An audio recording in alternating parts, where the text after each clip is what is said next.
Hello, everyone. Welcome. I still see folks trickling in. We have a lot of information for you all, so we're going to just get started.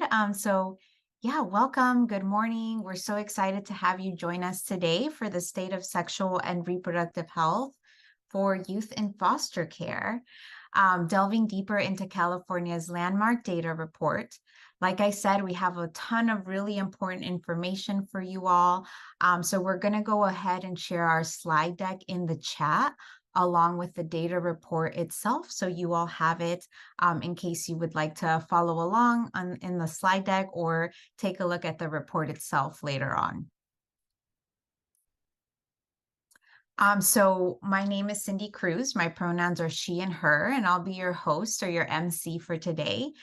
Joining us today as presenters will also be Rebecca Gudeman, who's our Senior Director of Health at the National Center for Youth Law, Alicia Walker, who's Associate Governmental Program Analyst at the California Department of Social Services, Catherine Elliott, who's a Research Data Specialist at the California Department of Social Services. Welcome, y'all, and thank you for joining us today.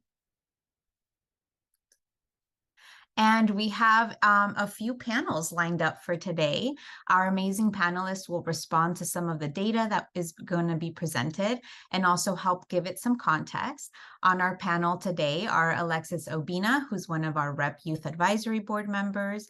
We have Elizabeth Anderson, also one of our Youth Advisory Board members, and Tamar Sebesta, also one of our RHEP Youth Advisory Board members. We have Erica Monasterio, who's our family nurse practitioner, and Onyema Obiekia, who's a policy director at Black Women for Wellness. So welcome you all. Thank you for being here. We're excited to have you as part of our panel. So I'm going to dive quickly into our agenda and what you can expect from our webinar today. I'm going to start by giving you all a quick introduction on RHEP and what we do. We'll dive into a little bit of background on AB 172. Then we'll dive into the report, learn about methodology and findings. We'll have some time for Q&A, and then we'll learn a little bit about what's next. For questions today, like I said, there's a ton of information. Please ask questions using the Q&A box, and those will go directly to the host and the panelists. Questions will be answered either live or via the chat. And if we're not able to answer your question today during the webinar, we're going to make sure to respond in a follow-up email. And so a quick note on language. So at RHEP, we believe that all people deserve comprehensive reproductive sexual health education and care. And we strive to use inclusive and people-first language in this presentation. However, there are times when we will need to use gendered language, such as the word women, or specific race, ethnicity terminology, such as the term Hispanic, to conform with the data that was collected. And we're also will be condensing language to fit slides as necessary. So a little bit about RHEP, the Reproductive Health Equity Project for Foster Youth, we're also known as RHEP, is a collective impact campaign that brings together foster youth and the agencies that serve them to dismantle systemic barriers to sexual and reproductive health education and services access for youth in foster care. Our overall goal is to improve the healthy sexual development and bodily autonomy of youth in foster care. And here on this slide, you can see some of our leadership team member agencies. The National Center for Youth Law serves as the convener and facilitator of the RHEP Collaborative. So California policy has made slow but steady strides to improve the reproductive and sexual health of foster youth. Youth in foster care historically have faced disproportionately poor reproductive and sexual health outcomes. An important contributing factor was the lack of focus on the issue. So even as late as 2015, there was no state policy specifically addressing how to support the healthy sexual development of youth in care. But starting in 2015, the state legislature and Department of Social Services stepped in to address this gap through legislation, regulation, policy, training, and support guidance. Undergirding this state effort was a critical recognition and acknowledgement by the state child welfare agency that supporting the healthy sexual development of youth in care is part of the system's overarching obligation to support normalcy and the normal development of youth. Many of the obligations now in state policy stem from this overarching recognition, and RHEP began in 2016 and has since then been working in partnership to support this work. So in this slide, you'll be able to see some of the important changes along the way, including the issuance of California's plan to address unplanned pregnancy and foster care in 2016, the passage of Senate Bill 89 in 2017, and the passage of AB 172 in 2021.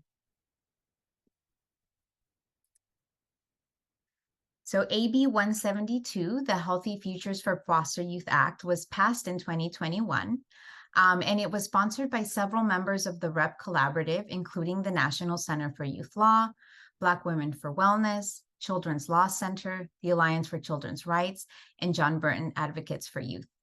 And it was authored by Assemblymember Rubio. It required CDSS, or the California Department of Social Services, to develop an annual data report on the sexual and reproductive health outcomes of youth in California's foster care system. So the report has two main requirements. One is that it requires data on performance and outcomes, which includes trainings and programs, and outcomes includes reproductive and sexual health services that are received by youth in foster care. And it also requires that this data be disaggregated by key variables. The second requirement is for CDSS to collaborate with the Department of Healthcare Services, the Department of Public Health, and others in the development of the data, and also to consult with the Healthy Sexual Development Work Group. So this report and data tracking is really important, and we're really excited about it. Before AB 172, there were very limited sources of information, and a few of those are listed here. Under federal law, the state does track and report data on transition age youth as part of the National Youth in Transition Database. It covers youth starting at age 17 through age 21. And this database tracks how many transition age youth who are formerly in foster, or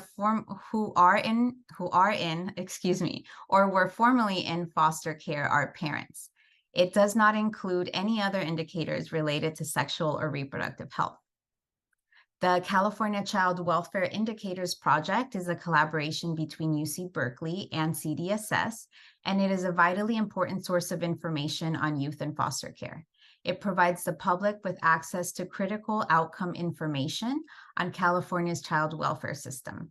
Most of the data, though not all, comes from child welfare records, and there is an indicator that tracks parenting, youth, and foster care, but no other indicators related to sexual or reproductive health. One of the most comprehensive resources for data on the sexual and reproductive health of youth in foster care is something called the Cal Youth Study. And so in that study, researchers from the University of Chicago partnered with CDSS to interview a sample set of youth in foster care at the ages of 17, 19, 21, and 23. And they asked them questions that included questions around pregnancy intention, sexually transmitted infections, and general healthcare access. But this was a time-limited study that took place between 2012 and 2022 that relied on public funding. So AB 172 is different in a few key ways, as you all can see. It is developed by a public agency. It covers a broader range of health indicators. It reflects data on youth as young as 10 years old, and it will be reported out annually, so we're able to track changes over time. And the health data, as you all will hear more about today, comes from Medi-Cal billing. So it doesn't rely on self-reports of youth or third-party reports by social workers or others. And because this is so new, It was really a huge effort to put this first report together. So we just want to congratulate CDSS and DHCS, who really worked from the ground to build this report up. And we want to take a moment to thank them for their incredible work. So we're really, again, excited about this report. So thank you all. All right, so let's go ahead and dive into the report. Our first section, or well, this next section is going to focus on methodology and findings, and we're going to jump in there. The report has 3 different sections. So it's divided into training and education, programs, and reproductive health services. So I'm going to pass it on to Alicia, who's going to talk to us about training and education and programs. So Alicia, I'll pass it on to you. Thank you, Cindy. Let's see. Okay, so in 2017, SB 89 implemented the requirement for child welfare workers, juvenile court judges, group home and short-term residential therapeutic program administrators to complete the sexual and reproductive wellness for youth and foster care training. Currently, its training can be done in person in a classroom setting or through e-learning through the statewide California Child Welfare Training Learning Management System. Next slide, please. Before I go and jump through the results, I'd like to quickly go over the various systems and folks we obtained this data from. So for social workers, folks at the University of California, Berkeley pulled the results from the California Social Work Education Center and California Child Welfare Training. And then during that time, we learned that LA County does not track their training through those systems. So we obtained LA County's completion results from LA Children and Family Services.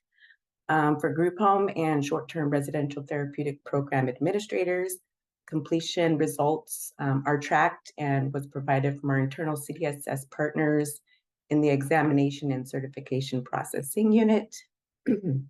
And for judges, we reached out to representatives from the Judicial Council of California.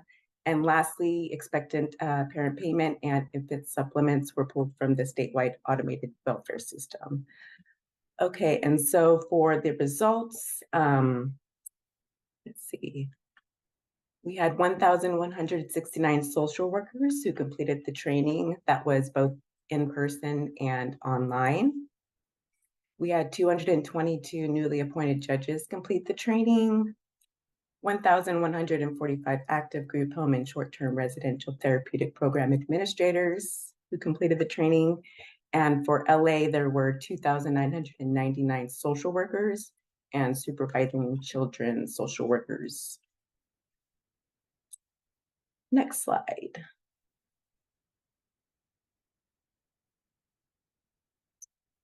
So yeah, for data limitations and some challenges that occurred, as mentioned earlier, there were many systems we had to use in order to collect this data. So it was a lot of collaboration efforts. And another limitation was that we were not able to obtain a statewide total for caseworkers. I mean, not a big limitation, but it was a challenge. Next slide, please. Okay, so now we're going to go into EPP. As indicated on this slide, the EPP was implemented in January of 2022, not 2021, which provides a one-time payment of $2,700 directly to an expecting youth 3 months prior to the due date. So data from CalSolves reported that from January to September of 2022, 83 foster youth received the EPP. We're unsure if these numbers are so low due to it being a newly implemented program or because automation has not yet occurred and counties currently had to create their own system to identify and enroll in expecting youth. Next slide, please. Okay, so the infant supplement begins the month that the infant is born and continues as long as the non-dependent infant continues to reside with the minor or non-minor dependent parent in an eligible placement. And CalSOLS reported that 1,151 youth received the infant supplement. Next slide.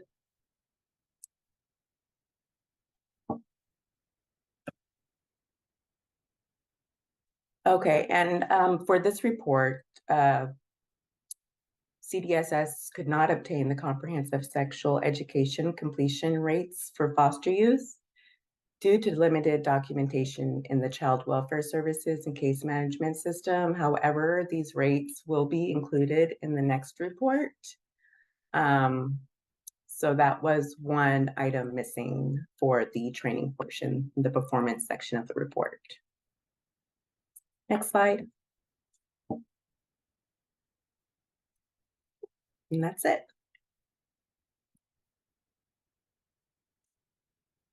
Thank you, Alicia, for all of that information. So we're going to go ahead and jump into our first panel, or our first of three for the day. And this one will be with our Youth Advisory Board members. So this will be for Alexis, Tamar, and Elizabeth. So we just saw data on the number of social workers, judges, and STRTP staff that were trained on how to support the healthy sexual development of foster youth. Can you all tell us why you think it's important for folks to get, or specifically, we talked about social workers, judges, and STRTP staff to get training on how to support youth around their sexual and reproductive health? Alexis, let's go ahead and start with you. What are your thoughts? Yeah, thank you, Cindy. I first want to say hello to everyone. I'm excited to be in community with you all. Can you hear me? We can hear Okay. you. It's a little low. Okay, let me just. So sorry, everyone. That's better, Alexis. I can hear you better. Okay, cool. Hey, everyone. It's Alexis, and unfortunately, I'm in DC. So when I look at my notes, I think my camera may turn off. So just a disclaimer. But I do want to say that sexual reproductive health is a right to people in California and now some other states. And so in California, so STI tests and reproductive health screenings are free for folks, and many people don't even know it. And so I believe that doctors, social workers, people who just have any touch on the child welfare system have a moral and ethical right to tell these patients and advertise these services. And I just want to add that these are programs that are already being funded. So it's not like, we need to hide them or it's in any like ration or anything. These are open services. There's plenty to go around. And so as I was finishing social work school, we learned about the social work code of ethics. And I believe no matter the profession, it's always ethically right to want the best for the people that we serve. And so it's finally time to start putting words into practice. And I'll pass it to Elizabeth.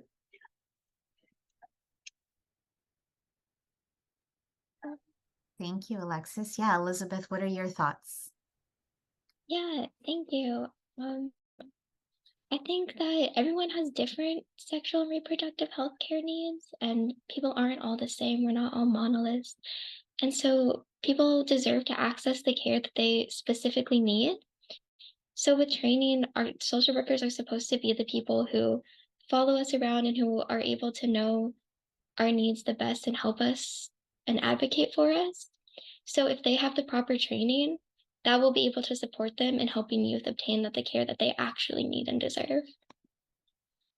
Thank you. Thank you, Elizabeth. And Tamar, we'll pass it on to you. Anything you want to add?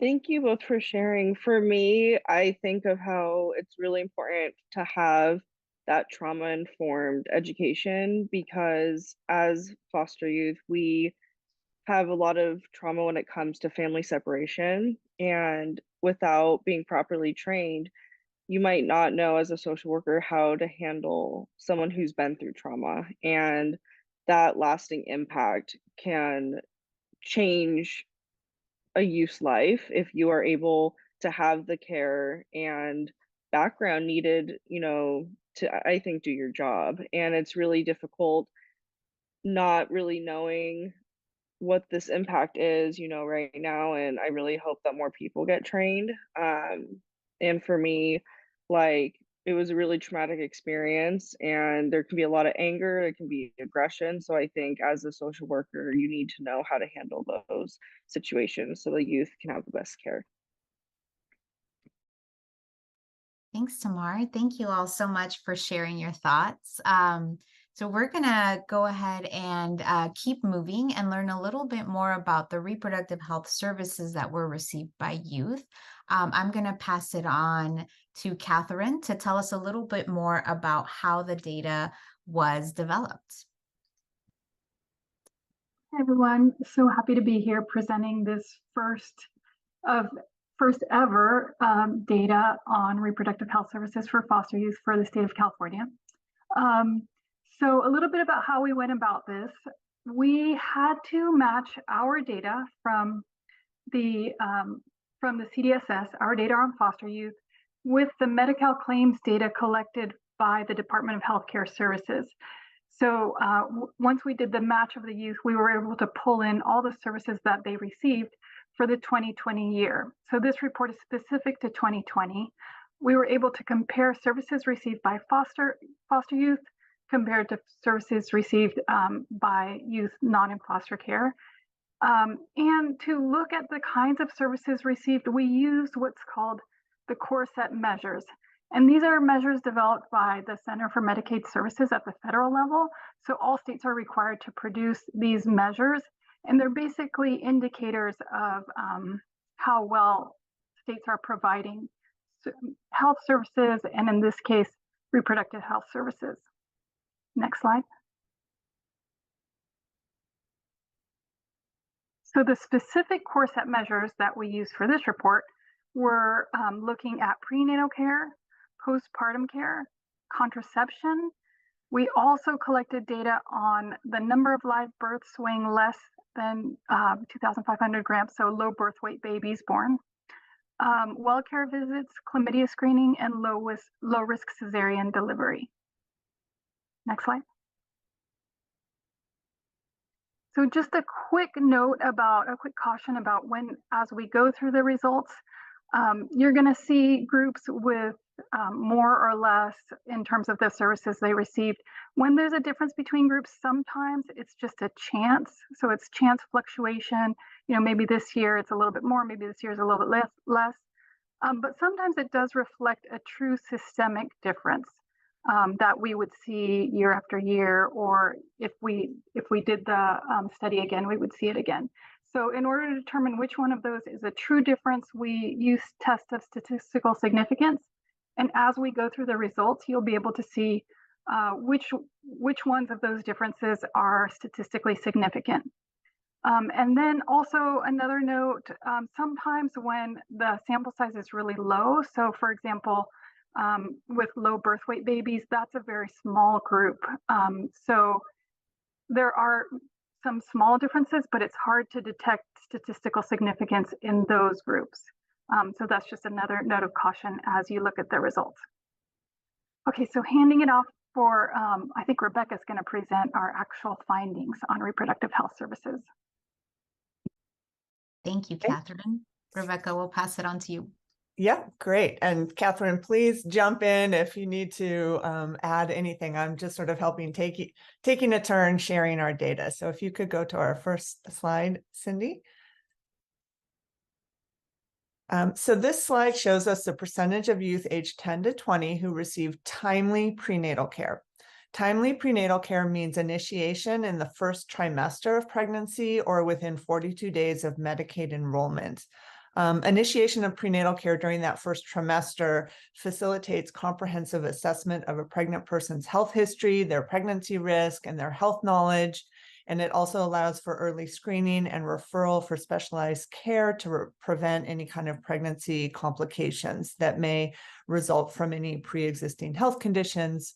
And so what we see here is that only 55% of youth in foster care aged 10 to 20 received timely prenatal care in 2020, as compared to 65% of same age youth not in foster care. And that was a statistically significant difference. Notably, both groups of youth were far less likely to initiate prenatal care in a timely way as compared to all pregnant people. So the bottom bar shows the national average for all people in Medicaid managed care, and that number is 84%. Next slide, please. This slide shows us the same data disaggregated by race and ethnicity, as those identifiers are marked in the DSS or DHCS data sets.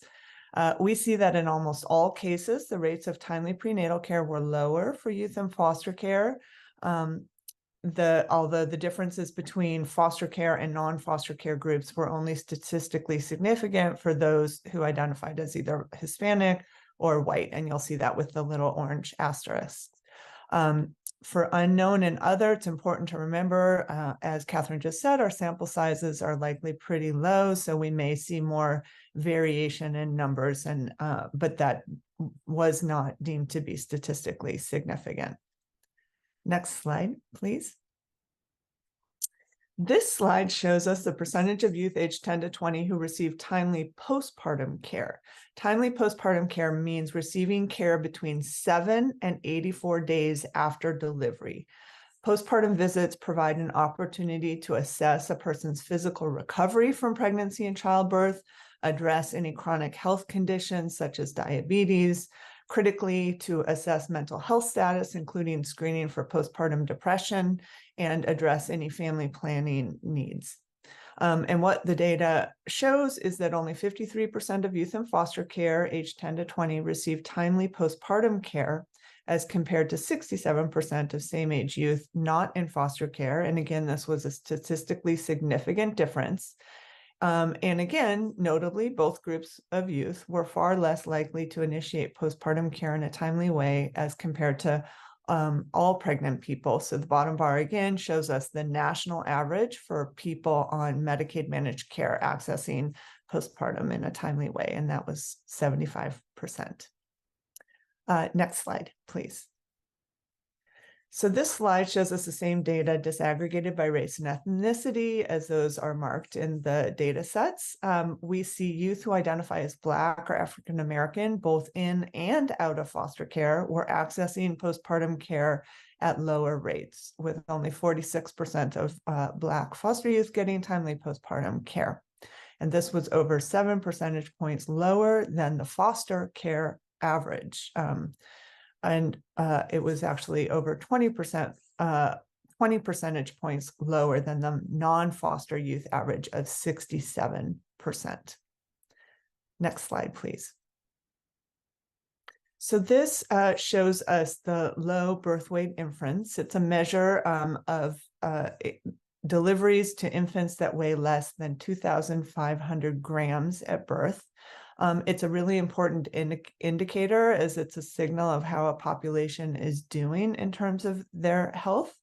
Infants born at low birth weight experience severe health and developmental difficulties that can impose substantial costs. For example, the risk of death within 1 year of birth is 1 in 5, so 20% for low birth weight infants. And the expected cost of delivery and initial care for a baby weighing 1,000 grams at birth can exceed hundreds of thousands of dollars. And at the population level, according to the World Health Organization, the proportion of babies with a low birth weight is a key indicator of that there is a multifaceted public health problem that could indicate various things from long-term maternal malnutrition to ill health, hard work, or just general poor health. Here we see that foster youth were more likely to give birth to a low birth weight infant as compared to other youth on Medi-Cal, but this was not statistically significant. As a point of comparison, we've included data from Medicaid for a few other states, and this is data that is not specifically for youth, it's for all people who gave birth. But again, as Catherine noted up front, because of the small numbers that we're talking about here, it may be more difficult to find statistical significance. But let's look at the next slide.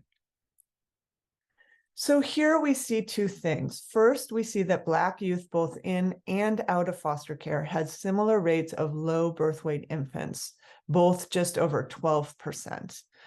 Second, we see that youth who identify as Black had much higher rates of low birth weight infants than youth overall. So comparing the foster care overall rate to the either of the two rates for youth who identify as Black. Tests of significance were not conducted for this finding, but it does mirror what we see in the general population. And that's really important because remember, this means their infants have a 20% chance of dying in their first year. And it's a really important indicator of general health of a population. Given the correlation between birth weight and multiple adverse health outcomes, understanding and addressing the causes of low birth weight deliveries, regardless of foster care status, is also a critical priority. Next slide, please. So we're going to take a break now and pass it to our panel and Cindy. But before we do, we just wanted to leave you with this important thought. The poor health outcomes referenced earlier are not primarily about the individual. A person's health is impacted positively and negatively by a number of factors that are often referred to as the social determinants of health. Those social determinants are the conditions in the environment where people born, live, learn, work, play, and age that affect our health functioning. Examples of social determinants of health can include housing conditions, poverty, educational opportunities, and critically, racism and discrimination. And it's pretty clear that youth in foster care are more likely to face social determinants that can negatively impact their health opportunities, often in multiple fronts. So with that, I will pass it back to Cindy and our panel.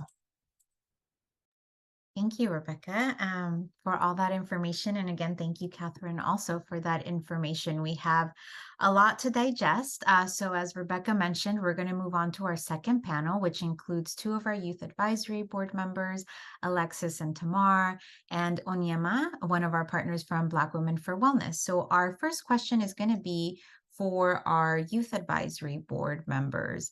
As I mentioned, there is a lot that we just learned. One item was the fact that foster youth are not starting prenatal care in a timely way as compared to non-foster youth who are pregnant. What is your reaction to this, and what do you think may be happening here? Tamar, let's start with you. Thank you, Cindy. For me, I had my son when I was 15, right after I had exited care. And because of this, when I was trying to receive services for Medi-Cal for me and my son, there was no one to help support me. So it was really just me winging it at a really young age. I remember being in the office and they were just completely unhelpful. I had no idea how to find a doctor that I could even choose a provider. I didn't know how to get my son on the services. So that really impacted my entire prenatal experience. Just, I never had a doctor. It was whoever was available. There was no consistency. And because of that, my file was consistently mismanaged. I had a lot of health problems. Not having my mom's medical history because I was in foster care, they didn't know that I was at risk for a lot of different ailments with my pregnancy, and even the postpartum care as well. You know, a lot of people just think about when the baby's born, but they don't think about the mom. And being a high risk pregnancy so young and being a former foster youth, I was high risk, not only emotionally and physically, but no one was there to look at my chart and say, hey, like she might need, you know, services for postpartum depression. She might need support in finding resources, you know, to raise her baby. There was none of that. And it felt like I was really left behind, and just a lot of pushing, you know, to like not get pregnant again, and not really managing the fact that I was pregnant and had a kid, you know. And there's just really, it was really traumatic. But I'm really hopeful that things will change and it'll be a lot better in the future. Thank you, Tamar. Alexis, what are your thoughts? Yeah, thank you so much, Tamar. You guys can hear me now, right? I had to take my headphones off. So I Yeah, just we think that can. there's so many difficulties of navigating the medical system. And so approvals, being able to advocate for yourself, and just the red tape in general. And so Medi-Cal does not really inform us of services that we can be provided. And it usually falls on the patient or the doctor to figure out what qualifies and what doesn't. And so also some providers make people jump through hoops in order to be able to access doula services. And we all know that those are very important. So while other providers make it accessible, and even some providers target high need areas and zip codes with needs for these services. And so I'm not a sponsor, but I just want to shout out like LA Care because when I switched from the Medi-Cal system to LA Care, like they really made me feel like I was a part of my health decisions and that I was in control of my needs instead of them telling me what I need, which I knew I didn't need. So thanks. I'll pass it on. Thank you, Alexis. Thank you both for your thoughts. Onyema, I'm gonna pass on the next question to you. So one of the things that we also learned was that youth who identify as Black and African American may have higher rates of low birth weight infants. Can you tell us your thoughts on that? Yeah, thank you, Cindy. Thank you to everyone on here for the beautiful presentations, your thoughts and your insights. I'm deeply grateful to hear from the Youth Advisory Board leaders and the youth around their lived experiences when it comes to navigating Medi-Cal, the healthcare system, because clearly we're able to hear gain insights on the barriers that the healthcare systems sort of implement or that are just existent within the healthcare system that work to prevent folks from, especially young folks, from accessing the care they need. So, I'm grateful to hear the lived experiences of folks. But to your question, Cindy, like it's devastating. My thoughts on this is that it's devastating, right? But it's not surprising. We know this to be the case for Black people capable of giving birth generally, foster youth or not. So I'm not entirely surprised that this is the case. Nevertheless, it is devastating because we know that birth weight is an indicator of whether an infant will make it to their first birthday, as Rebecca earlier stated. So we can't deny, like, at least in this context, the impact of sort of racism. That's what keeps coming up for me.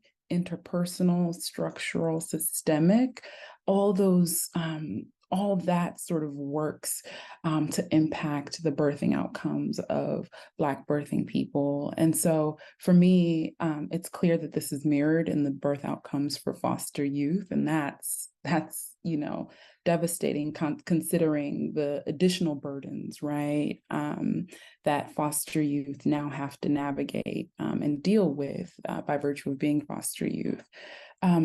With those stats, what's interesting to me and what comes up for me is the relationship among the three data points. We have Black foster youth's likelihood to obtain prenatal care. Then we have the rate of low birth weight babies that Black foster youth give birth to. And then we have the receipt of timely postpartum care. Between prenatal care and postpartum care, I want to know what happened, right? And we heard a little bit about this already, right? For me, it'd be really interesting to look into that because here we have youth who are doing what they're supposed to do in the beginning, right? Yet they are more likely to have this adverse outcome that increases the risk of their infant not making it to the first year of their birthday. And then the likelihood of seeking postpartum care decreases significantly. I'm really curious about what happened in this period of time. In what ways did the system not work for our youth who are clearly trying? Why are they not returning for care? What barriers are erected, right? Is it our interactions with providers? We've just heard that it's, there's no consistency with regard to providers. Medical records aren't adequately kept. What about certain biases, implicit biases, right, with regard to Black youth, and then Black foster youth at that? The impacts of stress from sustained interpersonal racism have been studied, and we're learning that chronic exposure to interpersonal racism has an impact on birth outcomes for Black birthing people. This includes heightened low birth weight babies.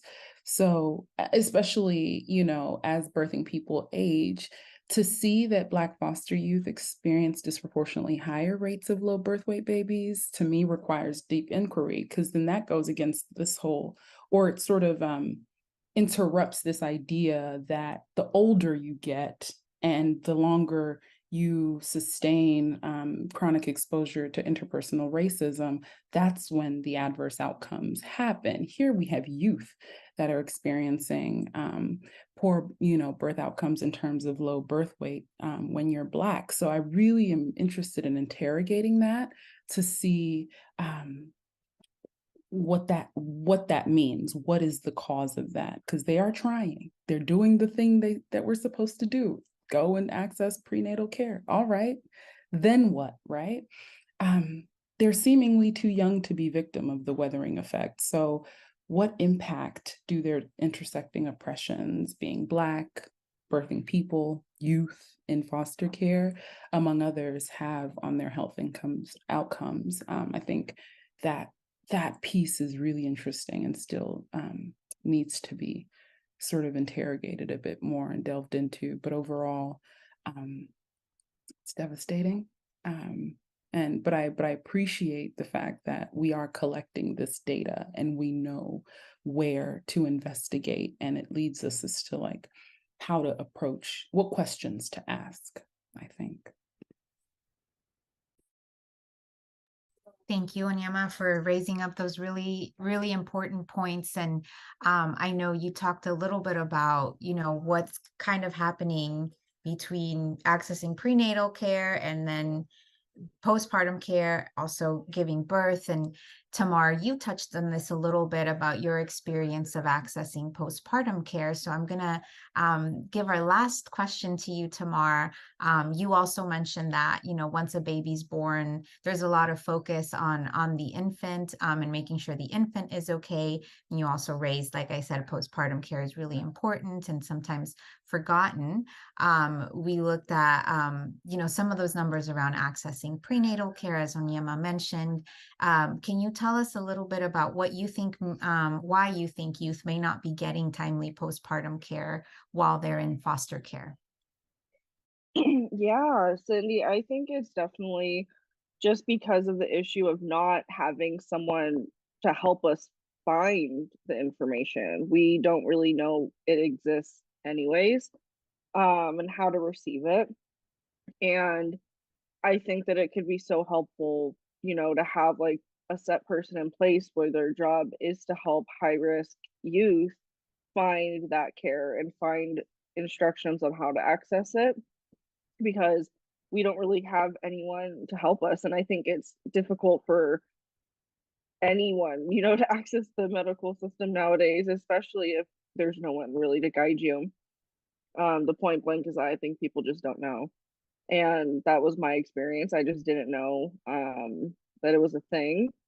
And, that lasting impact is why we're seeing the negative statistics. And it's why a lot of issues keep happening, because it's kind of like a cycle, and I think it also makes it hard for us in the terms of like pregnancy, like for our children as well. Like they're then not going to receive care as well. So it kind of trickles down and is very systemic. So I hope that answers your question. But yeah. Thank you, Tamar, for sharing your experiences with us. So now we're going to jump back into some of our data. and talk a little bit about the findings that we found of findings around preventative care. And Rebecca, I'm gonna pass it on to you. Thanks again, Cindy. All right, if we can go to our next slide. So this slide shows us the percentage of youth aged 15 to 20 at risk for unintended pregnancy who were provided what is considered either a most or moderately effective method of contraception. Most or moderately effective method of contraception means birth control implants, IUDs, pills, patch, ring, or diaphragm. The goal of this measure is to provide an indicator to assess the provision of contraceptive methods and see where there's room for improvement. Increasing access to effective forms of contraception is a great strategy to reduce unintended pregnancy. And we do know that youth in foster care face higher rates of unintended pregnancy, so this is important. Here we see that over 21% of youth in foster care age 15 to 20 were provided contraceptives that were considered most or moderately effective, as compared to just under 12% of youth on Medi-Cal not in foster care in the year 2020. In other words, foster youth received contraceptives at almost double the rate of other youth in 2020. Next slide, please. This slide shows us the percentage of youth aged 16 to 20 identified as sexually active who were provided a chlamydia screening.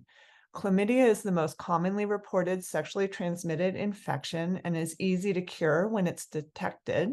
However, most people have no symptoms and are not aware they're infected. And if it's left untreated, chlamydia can affect a person's ability to have children in the future. Recommended well care for young adults who are sexually active includes annual screening for chlamydia. Here we see that 67% of youth in foster care who were identified as sexually active were provided a chlamydia screen compared to 55% of youth not in care. This held true across all racial and ethnic groups. Notably, disaggregated data does show some opportunities to do much better for youth not in care. For example, only 45% of youth who identified as Native American and who were on Medi-Cal and who were identified as sexually active were provided a chlamydia screen. So you can see more about that data in the report itself, which we've included in the link. Next slide, please. This slide shows us the percentage of youth aged 10 to 20 who received a well care visit in 2020. The American Academy of Pediatrics recommends annual well care visits during adolescence to promote healthy behavior, prevent risky ones, and detect conditions that can interfere with a teen's physical, social, and emotional development. And it is part of the standard package of care that Medi-Cal does provide to provide annual opportunities for annual well care visits. So what we see here is over 62% of youth in foster care aged 10 to 20 received their annual well care visit, compared to just under 47% of other youth in Medi-Cal. And this held true across all racial and ethnic groups. And with that, I will pass it back to Cindy.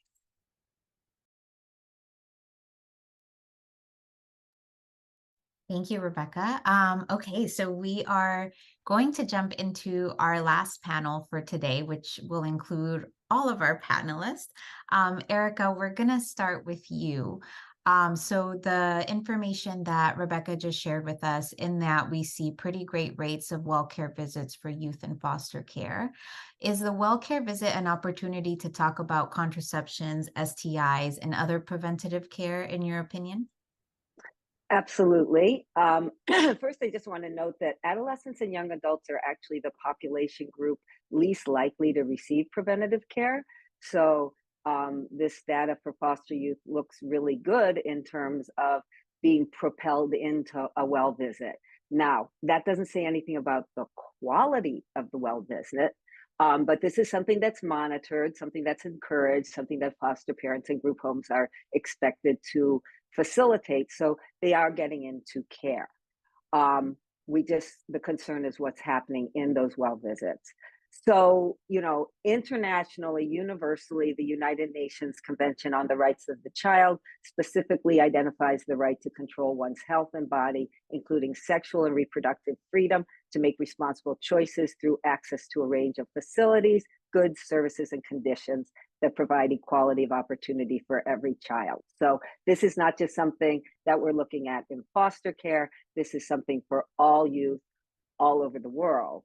As Rebecca mentioned, the American Academy of Pediatrics mandates pediatricians to provide well visits, and they advise pediatricians to take a targeted, developmentally appropriate sexual history, assess for STIs, pregnancy risk, provide counseling, etc. So most youth in foster care are probably receiving care from someone trained in pediatrics or family practice, and the professional organizations for these physicians encourage them to provide sexual and reproductive health care. And then the Society for Adolescent Medicine and Health, which is really sort of who advocates in the US and internationally for adolescent health and young adult health, makes very clear recommendations about access to information, education, and care. So adolescents should have universal access to comprehensive sexual and reproductive health care that's developmentally appropriate, that's culturally sensitive, that's evidence-based, and most importantly, and often interrupted, that is confidential. Although youth in foster care actually have additional confidentiality protections, many adults interacting with youth in foster care are unaware of their confidentiality protections. And this can create a real barrier to sharing information and getting the care that they need. In California, sexual health education is often in the domain of the schools, but for youth in care, they may not be able to access it because of placement or health or school instability. So SB 89 attempts to address that, but we don't really know what training case managers and social workers are getting in terms of their not informational training, but interactional training. How are they conveying information? How are they working with youth? And time and trust really impact on these conversations. So is it developmentally appropriate? Are they comfortable conveying the information? Are young people in a space where they can really engage with their case manager or social worker about very personal, private issues, especially when there's concerns about confidentiality or concerns that this might impact their placement or their stability? And we know also that healthcare providers just don't always have the appropriate knowledge or skills, and most importantly, time to really do this work right, particularly with populations who have significant trauma in their background. It takes time, it takes sensitivity, it takes awareness, it takes a trauma-informed system, not just that one person you're sitting with, but that whole system that's going to support the young person and provide services where they're really the captain of their own ship, they're in charge, they are respected, and they are supported. So all of these things kind of get in the way. Confidentiality, as I mentioned, is really key for any of these interactions, and when it's not assured or it's assured but not really respected, that can provide not only barriers for that young person at that moment, but for that young person over time, and for all of their friends and associates, because all you need is one person having a bad experience for the voice to carry to everyone they know that this is not a place to go. You can't trust these folks. They told X, Y, and Z to A, B, and C, and there goes your opportunities for education. The other thing I would mention is that just because something's prescribed doesn't mean that there's follow through, doesn't mean it was the right choice for the young person. For example, our most effective methods, which are our long-acting reversible contraception, are provider managed, not patient managed. And the implementation of those methods can be coercive. It is definitely not always on a model of shared decision-making. And young people often feel that they were pushed or didn't have a choice. And when they have the opportunity, they will get rid of that method because they don't like it, because they didn't understand the side effects, or just because they felt completely disempowered around getting the method in the first place.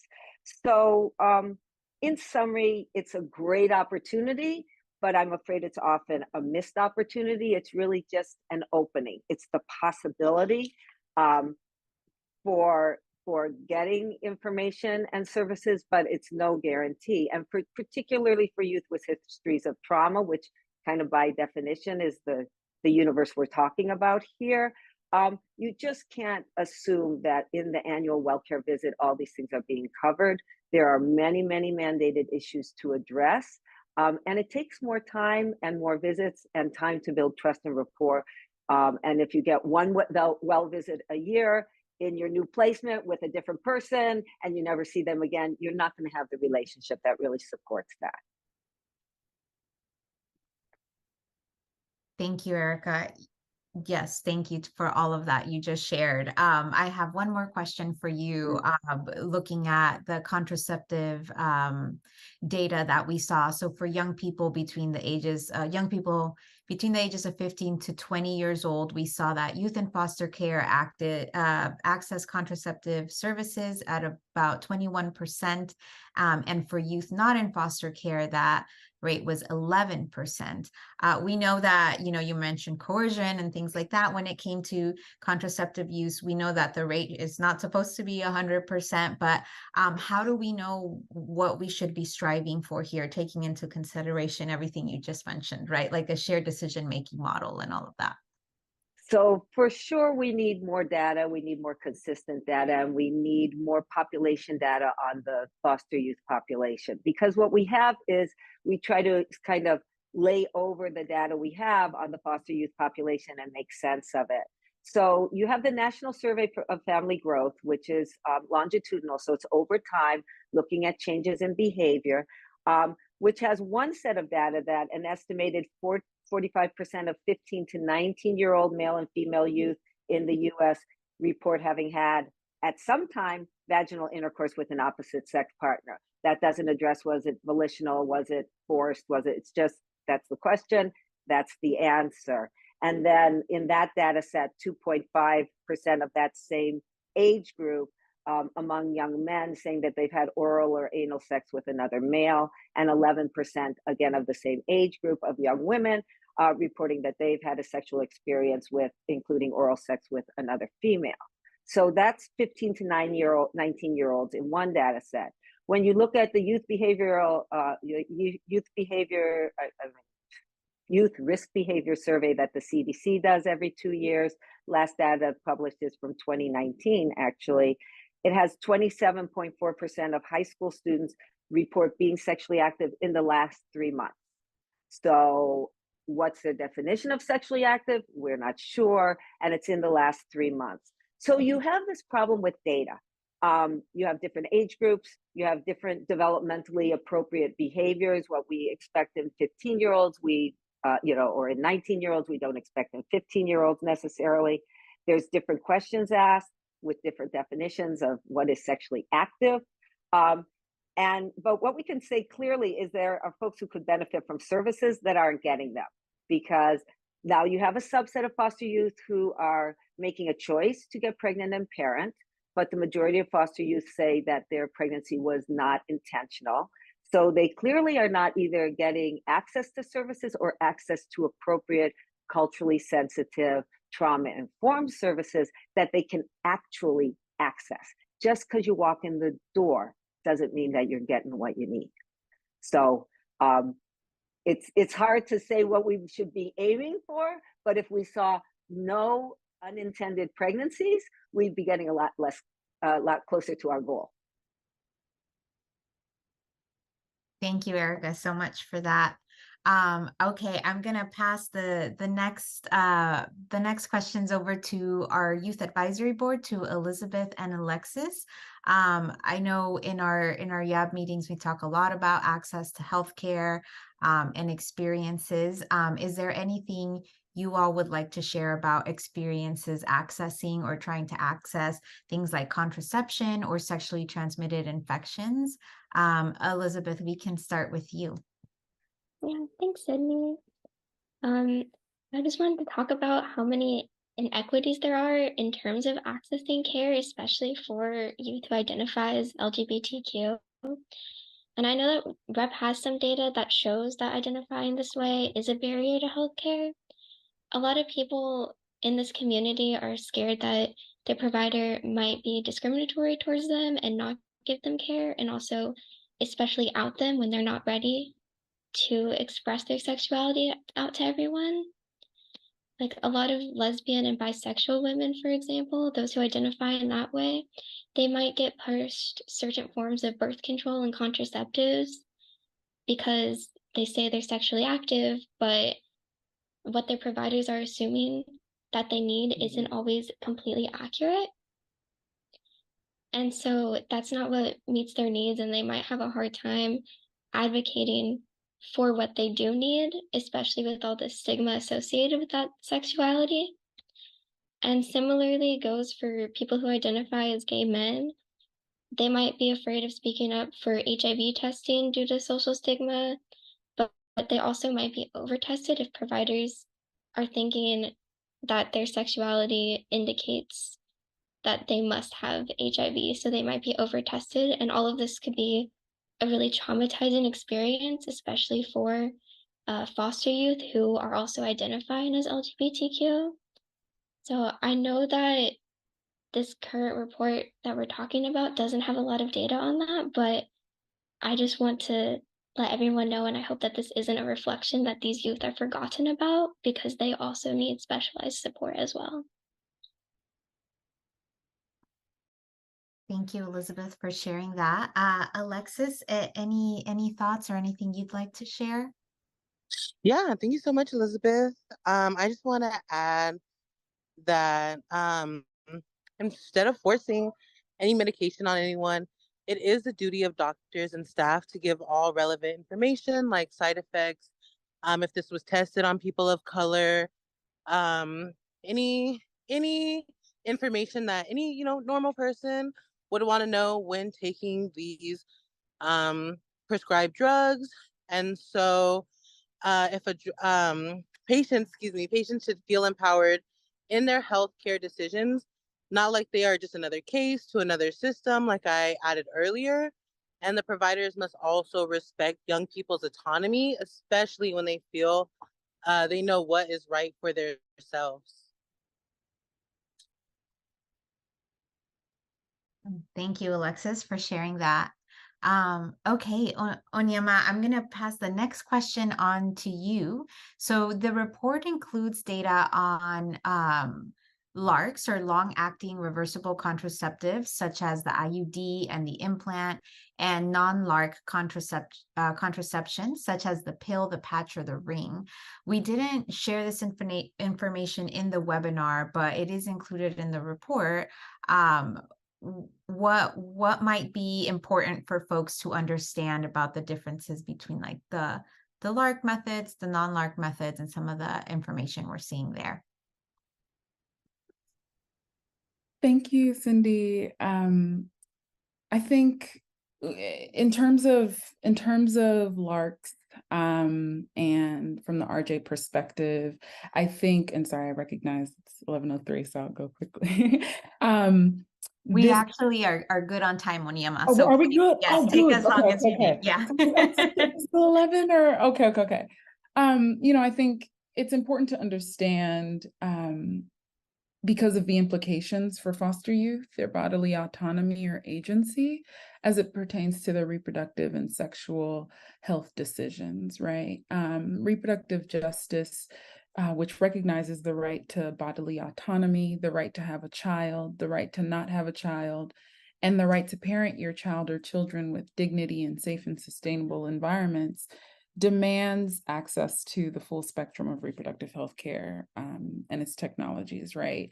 This includes all contraceptive options, regardless of socioeconomic status, right? Or education level, or other situation. So, in short, yes, we want access to LARCs, or long-acting reversible contraceptives. But in the reproductive justice world, the question about LARCs is a nuanced and complex one. And Erica so eloquently and beautifully spoke about the dangers, right?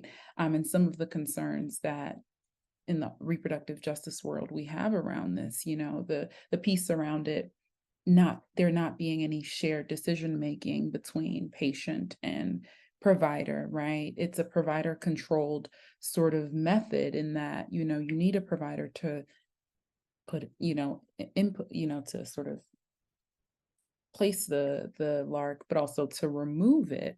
And there are also cost barriers associated with it. And so, Erica beautifully noted that this leaves youth feeling disempowered around this. So, disempowered in the decision-making process. The RJ world is also concerned about historic uses of LARCs as tools for reproductive oppression and coercion, right? We have historically the US has a history of forced sterilization of folks that they deem unworthy of having children, right? When LARCs were introduced over 20 years ago, we saw efforts to tie welfare benefits to the use of LARCs, right? The idea being, caps on how many children people receiving welfare could have, right? And, using LARCs as a sort of incentive to access benefits that you need for family, to care for your family. We saw that we see that in certain cases. The ACLU years ago highlighted and sounded the alarm around folks who are punished by the criminal legal system in exchange for shortened sentences would be offered use of long-acting reversible contraceptives in exchange for reduced sentences. These are all these are all coercive tactics used to infringe on people's reproductive autonomy, right? And so, LARCs do pose a certain kind of risk in that you don't necessarily always have the control. And so RJ, the reproductive justice world, is really concerned about and attuned to and cognizant of the ways that a technology as wonderful as this, as efficacious, right, as LARCs, can be used as a tool for harm in a world where there are biases around who should be having children, who should be a parent, how one can parent,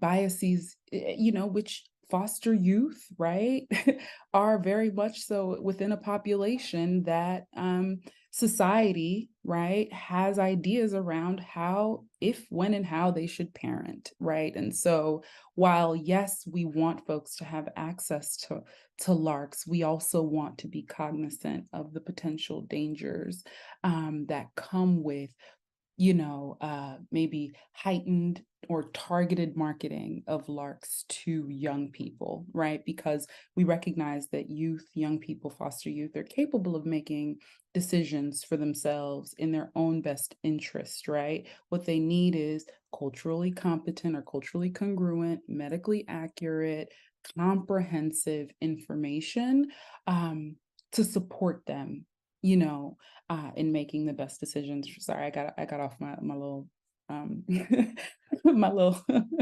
what is it called? My script. But so these historic uses as tools for reproductive oppression and coercion, the need for providers to insert and remove LARCs, and the associated costs. There are costs around like childcare, if folks already have children, transportation costs, depending on whether or not it's covered by the kind of insurance you have, insurance to, the cost of inputting it and removing it, right? We see the data showing that LARC use among foster youth is relatively higher, right? And that's perfectly fine if, in fact, youth are able to make these decisions for themselves with all the information to support their decisions and without coercion due to biases around who should be having children or whether youth are capable of making decisions for themselves. I think it's interesting to note that the choice of contraceptive method is a personal decision, right? And it's highly contextual. Folks use contraception for different reasons, sure, for unplanned pregnancy. I mean, to keep from becoming pregnant, but also they might use contraception for endometriosis and fibroid or, other sort of reproductive health issues that might not be addressed by LARCs, but by other kinds of contraception. So if the assumption is, or if the focus on engaging with foster youth is, we just don't want them to have children, or we want to mitigate issues around unplanned pregnancies, it means that we're not seeing them as a whole person and perhaps addressing other reproductive health issues that they might be seeking contraception for. So I think that's a thing we should think about. Like, we should think beyond mitigating unplanned pregnancies, right? Or unwanted pregnancies. We should also think about other reasons why folks might need and want access to contraceptives so that we can explore all the different kinds of contraception that is available to them and they can make that decision. We should treat adolescents as sort of partners in their decision making, and honor that they're capable of doing that. So we want to ensure that foster youth are offered dignified care that's unbiased, scientifically accurate, comprehensive, so that they can make the best decisions for themselves and their lives, because they're capable of doing so. And so when we think about LARCs, they're wonderful, fabulous, essential, right? An essential aspect of contraceptive care. And folks who want it should use it, but we should also in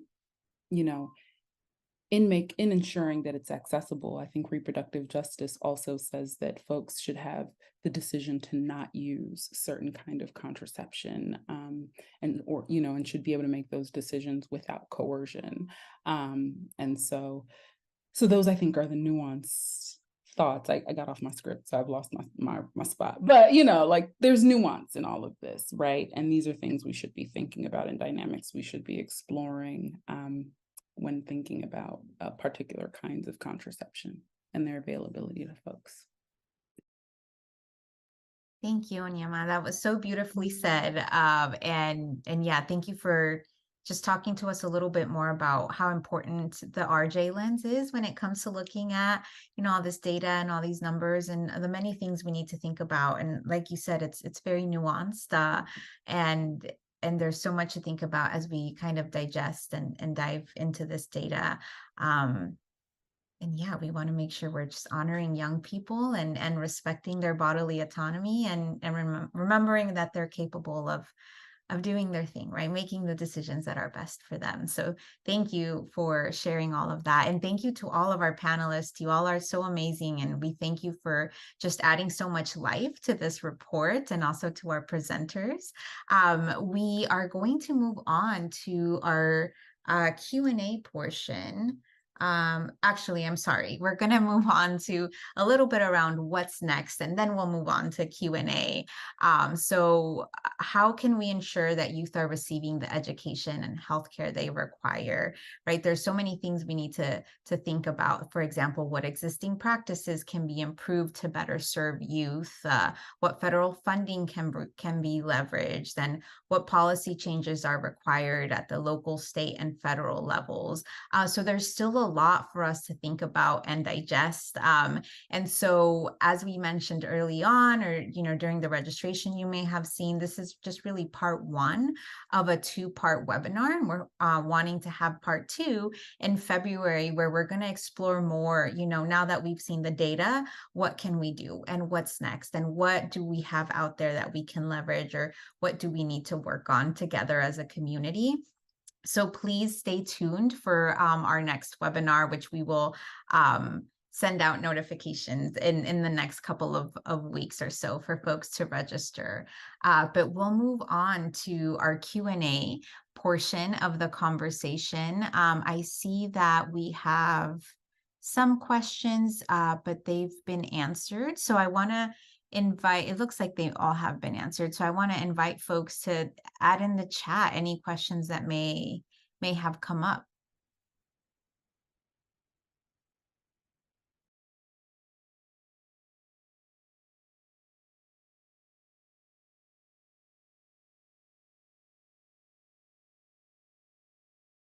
I think I see.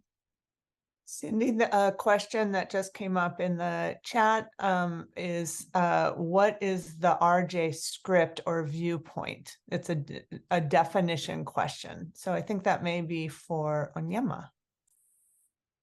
Yeah, thank you, Rebecca. Onyema, would you be open to sharing or answering this question? Yes, yes. And so I'm definitely happy to. So reproductive justice is a framework that was, it's a term and a framework that was established by Black women, a group of Black women in the 90s. And it has 4 tenets. One, it's grounded in the human rights framework. It centers dignity for all persons. And it has 4 tenets. It says that everyone has the right to a personal bodily autonomy. Everyone has the right to have a child, the right to not have a child. And in the event that you do have a child or children, you're able to raise those children in safe and sustainable communities. Now, all of those tenets, or each of those tenets, contemplates something different, right? So the right to have a child, and I see someone's dropping the sister song definition in the chat. Thank you, Mariana, for that. Yes, that is the definition, and sister song is, one of the founders of the movement, the Honorable Loretta Ross was one of the co-founders of Sister Song. And so we do honor the Sister Song definition. And so within those 4 tenets of RJ, right, they contemplated a little bit something different about access to care. So the right to have a child can speak to access to it harkens back to the history of forced sterilizations of this country, right? Or in this country, of women of color, low-income people, people with disabilities. But it also speaks to maternal and infant mortality issues, right? Systemic issues that impact birth outcomes for our communities. So the right to not have a child speaks to access to abortion care, right? And the ability to determine whether or not to bring to carry a pregnancy to term. The right to sustainable environments, right, can be anything from your lived environment, whether you live within walking distance or within a certain radius of oil wells, right, which has impact on the community's health in terms of asthma rates, in terms of reproductive harms, actually, is what we're learning, whether or not you have access to green space, healthy, you live in a food desert, right, or have access to healthy foods, whether you live in an environment or community that is plagued with gun violence and police brutality, right? All of that sort of is contemplated within the reproductive justice framework, and it all seeks to it all works to sort of fight reproductive oppression, and fights for an environment whereby we can have communities that support and facilitate our ability to determine our reproductive destinies, right? And it sort of demands that the government supports us in that, right? So it contemplates equity, justice, and the necessary supports that we need to sort of realize the vision of reproductive justice. I need a script always because I then start talking. But that's it. And happy to answer questions if folks have additional ones, and I'll drop my email in the chat in case folks want to connect too. Onyema, I just wanted to add, if I may, just when you were talking about racism and discrimination, there was a study done after 9/11 that showed that Middle Eastern mothers had a spike in preterm labor following that event. And then we also saw that after incidents of police brutality, we see mothers of Black sons having higher rates of depression. So this data that we're looking at here was conducted in 2020, which May 25th was when George Floyd was killed. So it would be really interesting to see what the impact of that event was on the maternal and infant health for Black foster youth. Yes, thank you so much for uplifting that, Catherine. I look forward to seeing. I agree, it would be interesting to see, because the impact of stress, right, the weathering effect on birthing outcomes for folks is a real thing, and we have to pay attention to that. So thank you for uplifting that, Catherine. Thank you, Onyema. Thank you, Catherine, for that. We have a couple of other questions that have come in around SB 89. And Rebecca, I'm going to send this one to you, but if there's a better person, please let me know. The question is there any data showing rates of foster youth pregnancies before and after SB 89 and related regulations? Yeah, that's a great question. So the Cal Youth studies, which we referenced before, do give us information about pregnancy rates before SB 89. And what we saw was, this was, again, the self-reported youth interviewed at ages 17, 19, 21. And at age 19, about half of the youth who identified as female had been pregnant at least once. So that's our best data about before SB 89. About 50% will have been pregnant by age 19, and by age 21, about a third will be parents. We also know that of those who became pregnant at by age 19, almost 2/3 said that this was not a planned pregnancy. Because Cal Youth is a private study that only happens sort of on that cycle, we don't have follow-up data. And that's one reason why this report and AB 172 is so important, because now annually we'll be having CDSS will be reporting out on the factors we see in this report, and we can work with CDSS to see if there's some other key factors we want to include. So we will be able to see some of whether there's been any impact and change in access to care since SB 89 has been implemented, and since all of the new policy and practice that CDSS has put out and that counties have been implementing. And I see there's also some questions about, are there any plans to expand training through SB 89 and mechanisms to measure whether that training is actually translating into more care from providers? So RHEP has been doing a biannual survey of youth in foster care. We just completed our 2023 survey. And in that survey, we ask questions of youth about whether their social workers have been talking to them about sexual and reproductive health, whether they've had access support, supporting whether they have had support accessing care, and whether they have been able to speak with providers, sort of the flip side of SB 89 in terms of youth. And we will be sharing out the findings from that 2023 study and comparing it to 2021 and 2019 very soon. But we are happy to say that preliminarily it looks like we are seeing some improvements, that SB 89 has made a difference. But that's to come. And who's in charge of providing SB 89 training? Alicia, I'm actually wondering if you want to speak to that, because that sort of goes back to what you were talking about, documentation. Yeah, sure. Yeah, so towards the beginning, I had mentioned that the training can be done in person in a classroom setting and e-learning. So it's actually facilitated through the statewide California Child Welfare Training Learning Management system. So yeah.